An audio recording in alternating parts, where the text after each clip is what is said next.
Okay, so last time we talked about baptism, and we talked about how there's a lot of misunderstandings around baptism. Well, it's the same with the Lord's Supper or communion. What is it?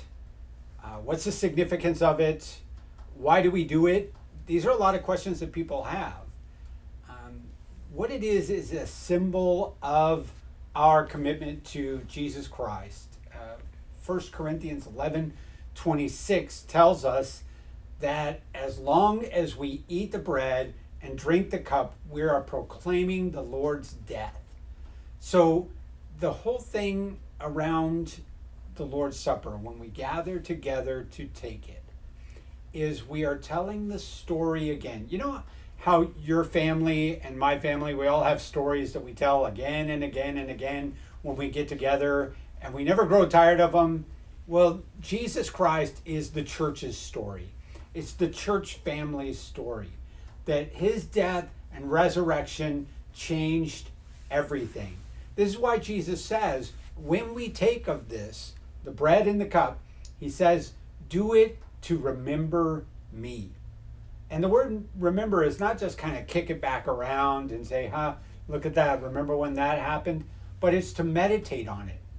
It's to really think about it. It's to value it and to allow it to really take center place in our lives. If baptism is saying, I initially commit to Christ, the Lord's Supper is the continuation of that commitment by saying, yes, this still applies to me. The death of Christ still matters to me above everything else.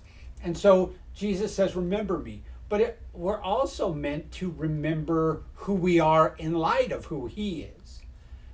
The scripture in 1 Corinthians 11 goes on to say that each of us should examine ourselves when we partake of it, to look and see where we're at in relationship to Jesus Christ, because we're meant to still be living in the transformation, and we don't want to make a mockery of it. Instead, what we want is to make much of it. We want to make much of Jesus, but much of Jesus in our lives. So we remember Christ, but we also remember who we are in light of Christ. And then finally, we remember that one day Christ is going to set everything right. Because 1 Corinthians 11:26 says, we proclaim the Lord's death until he returns.